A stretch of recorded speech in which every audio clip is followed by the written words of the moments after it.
Today we're going to build the perfect storage cathedral for my hardcore playthrough. We're including enough chests to last us thousands of days, fixing some things from other episodes, and expanding our reach over this beautiful Minecraft world. But first, I needed resources. I started down in the mines, first collecting a ton of stone and diorite, then I went further down to collect a bunch of cobbled deep slate. Back to the surface and back to collecting even more mushroom stems, which at this point has received a much higher place on my farms to make list. Next was some cherry wood for the roof since I've been loving that recently, and dark oak for some of the interior stuff. Glow lichen farms are extremely easy to make, but it's just easy to collect it like this, so I'm not pressed to make one. And finally, we're collecting lots of mud again.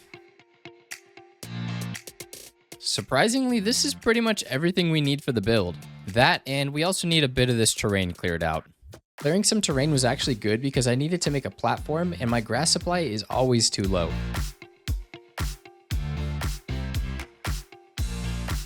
We started with the floor, bringing in some stripped dark oak and some packed mud for the browns, and mangrove and red terracotta for the reds, with the slightly oxidized copper creating a bridge between the two. Next came the foundation for the walls with a gradient of mud and muddy mangrove roots to basalt, then cobbled deep slate and deep slate. These towers are some of my favorite that I've ever created. I just love the detail we added and the variation in these middle towers to keep it from feeling too samey. I moved to adding the central areas, creating the main shape for the stone and the detail pieces out of andesite and polished andesite.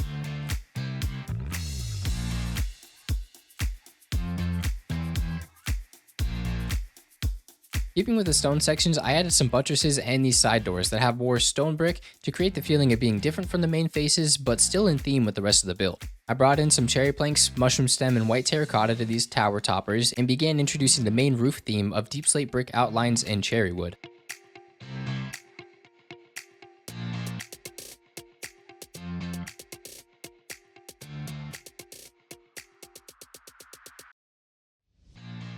Finally, it was time for the large stained glass windows at the front and back of the build.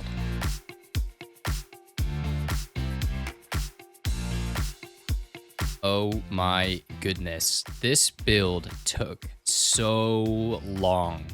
This build is so beautiful. I've never built a cathedral before, and this, I surprised myself with how well this turned out. And to be honest, this is probably my favorite build that I have ever done. And that's a little crazy to say, but like, this is probably going to be my favorite build for the next year or two until I make something that's somehow better than this thing. But I love the way that this looks. I mean, obviously it's not really connected to the ground. It's slightly defying the laws of gravity right now, but we'll fix that later. But like, just, I can't stop smiling. It looks so cool. I love the way that the whites and the blues kind of contrasted together with the pinks at the top and the cherry wood. And I love using cherry wood now. I don't know what it is about that block, but it is my new favorite roof block. It's like whenever deep slate came out and everybody was using deep slate bricks, nobody's using cherry logs and they look so good, especially for this aesthetic, for the Gothic styles. It's so good. And then the white and the pink look really good together. I mean, it might not be the best color combination, but if we get some white terracotta in there, the mushroom stems, and the cherry planks, it looks so good. You're going to hear that so many times. I'm going to say it looks so good at least 2 to 3 dozen more times. And this isn't even done. Like, I mean, I guess it is done. We just finished moving all of our stuff into here, but you haven't even seen the interior of it yet. I didn't do any time lapses for that because I just kind of wanted to put my head down and get it done. But now is the perfect time to show you the interior. And oh my goodness, it just gets better and better. I don't know what it is about this view, about this aesthetic that I created, but it speaks to me. It resonates with me, and deep in my soul, I love everything here. I spent like 2 to 3 days designing this part. The interior, the exterior probably took a 2 to 3 days. Overall, I probably dug about 20 hours into designing this, and it paid off so well. One of my favorite things about this place is the floor. I was able to come up with a really neat pattern. I really love red in Minecraft. I've come to that conclusion recently, is that red is one of my favorite blocks to build with. And we put it to good use here. I think this pattern is really cool. But back to the main entrance here, we're going to take a left or a right off of the main doors, and we can go up those center towers. Each of the 4 towers has a way to get up to this catwalk and also up to the outside of the build. But right here, we have a room on either side that we can use for I don't really know yet. I was thinking we could move some enchanting stuff over here or maybe have like an armor trim station. I don't really know though because I'd want to have a reason to visit my starter house still, and if we move all of the enchanting stuff, we basically have no reason to go back there. So I want to keep something here up in these little areas. I just don't quite know what that will be yet. But from here, we can take these staircases up to the very outside of the build, or we can take a right and walk on the upper catwalk. This is what the floor looks like in case any of y'all want to copy it or try and replicate something similar in your worlds. And now's a good time to point out this table in the middle. We're going to have a gigantic map on this table that I plan on one day filling out, but this should cover the entirety of the valley. Now, outside, each of the towers leads up to this level of the build and then also up into the towers themselves. There's nothing up here. There's nothing for me to really put up here other than a lantern, some light. But yeah, really, really scarce details on the top there, but you can still get to it if you pleased. Up here across from the front doors is a little something. I don't really know what this area is supposed to be. We modeled it off of a cathedral. We didn't really keep much of the interior aesthetics of the cathedral, so I thought maybe including some kind of an altar up here would be interesting. Visually, there is really no purpose to this area of the build because you're never going to see it from the ground floor, so we also have room to improve it if any of y'all have suggestions for this upper area as well. But this build is mirrored. It's right down the center, identical on either side. So there's not much else to show you with the build. It's a rather large build, but when it comes down to the tour, it's not that much. It definitely didn't feel like that when I was building it. It took probably 10 hours to build it in survival, which is kind of crazy. But as you can see, it is still floating. Now we need to fix this. This is gross. We're not going to leave it like this. We're not going to leave it floating. We got to somehow connect this to about right there all the way across, and I don't have that much dirt, so we're gonna have to go find some dirt. We're gonna have to find some stone, and we're gonna have to find a will to terraform because currently I'm a little pooped and I don't want to do any building, but I think I might have to. Since again I was going to need a lot of grass and dirt, I started removing what was under the build. Then I outlined the different sections and heights I wanted for this gradual incline and got to work filling it in.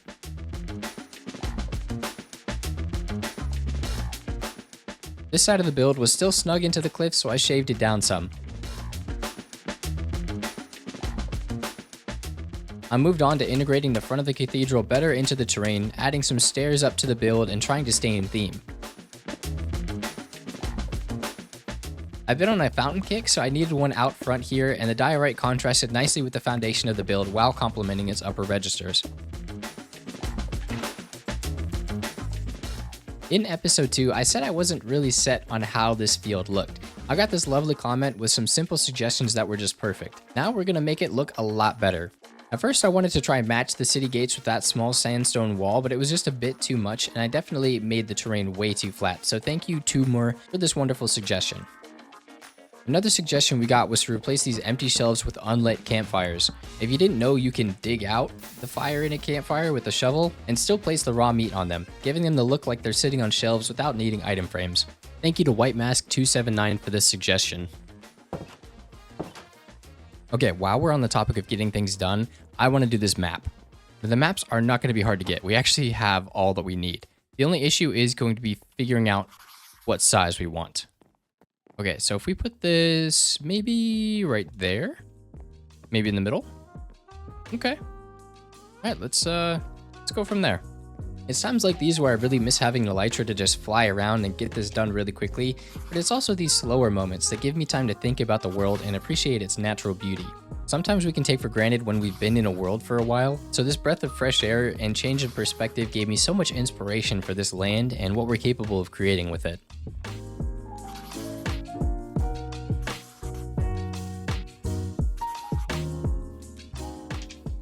Believe it or not, that took about 45 minutes. We had to do a little bit of rearranging. It's not quite centered on the map, but now that I'm seeing it like this, I think we have to change our plans a little bit. Initially, I just wanted to stay around this central valley, and that's the area that I wanted to fill. But now seeing all of this land, that right there is the spawn chunks, if you didn't know. We're really close to where spawn is. All of this is just inspiration. See, now I'm picturing like another kingdom over here, another kingdom in this direction, maybe a small town here or there, and a resource outpost. crop fields and farmer areas, animal herds, market squares, everything like that. All of it is just so inspiring. I don't know if we're actually going to be able to get to it in this world. I don't really know if we're going to survive that long, but it's good to know that once we fill out this entire area, we have other things to work on. And if we end up dying in that time, as long as we get this entire valley filled out, I could be happy with that. And now that I'm looking at this map, and since we redid this sunflower field, I feel like now's the perfect time to add in the other half of that field and maybe even like a wheat farm or something up in this area. Because my wheat supply is running low. It was decently easy to mirror the sunflower field on the other side, and we were able to get down a nice natural border between the two different fields, helping them to feel just a little bit more separate.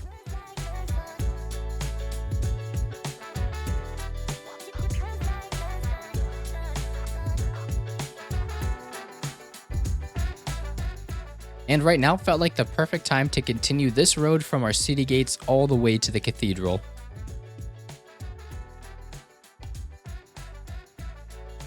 So I wanted to take a second and slow down the video just a little bit. So right now we are in my creative test world, and I really just want to take the time to fly around this design and kind of walk through what my process was when designing this build. So usually I have that same process that I had with the villager town hall, where I have multiple iterations of the outside design, but this one I landed on rather quickly, and I don't really have other iterations to show y'all, but that can't stop me from walking through it still. So fundamentally, like most things, this is rather simple. We have the main hall area, which is just one gigantic rectangle. From the top here, you can see that it's technically two rectangles intersected with each other. On each of the four corners, we have some towers, and then across the sides of these two faces, we also have two shorter towers. My initial designs had this tower at these two locations as well, but it didn't really look right, and it was a little too busy along the roofline. So we simplified it a little bit, we shortened the tower, and we created this design, which I think looks really cool. One thing I want to take a second on is these towers. They look like they're very detailed, but realistically, they're not. So if we take a look at where I put these stones, this is kind of where our natural division happens in our minds. We have the base of the tower, and then realistically, this could be one section altogether. We just divided it up again, just to give it a little bit more visual depth. So really, there's only three different sections. We have the main diorite section in the middle, the foundation, and then the roof part. Now we took it a step further in this middle section and divided it about a third of the way down, so we have this ring around each and every one of the towers. Really, this was just to create a little visual interest in this section of the build and help create this line that goes across the entire area. Next up, we have the greater portion of these towers that come in line with these two extra bits on the side faces of the build. In a way, having them all at the same height creates another one of those horizontal lines that our brain likes to identify. From the front or the back, you can kind of see this one line that's carried across here, and you don't really see any others, maybe this one that goes across the top there. From the side, it's a lot easier to see that division. Another reason I broke this middle section up is because it looked a little too samey and a little too tall. So if you get stuck trying to design a tower, maybe try breaking it up into more sections.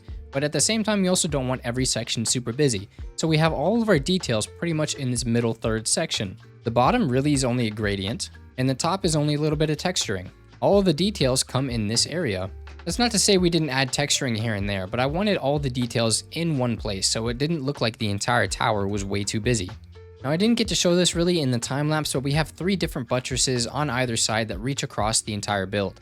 This section here and this section are different. This one, it has kind of two integrated into each other, and then we have one lone by itself. If I were to go back and change anything about this build, I would try and make these stand out a little bit better. We use stone and andesite, and they kind of blend together way too much from a distance. Up close, it doesn't look that bad, but I still think I'd like to try it again.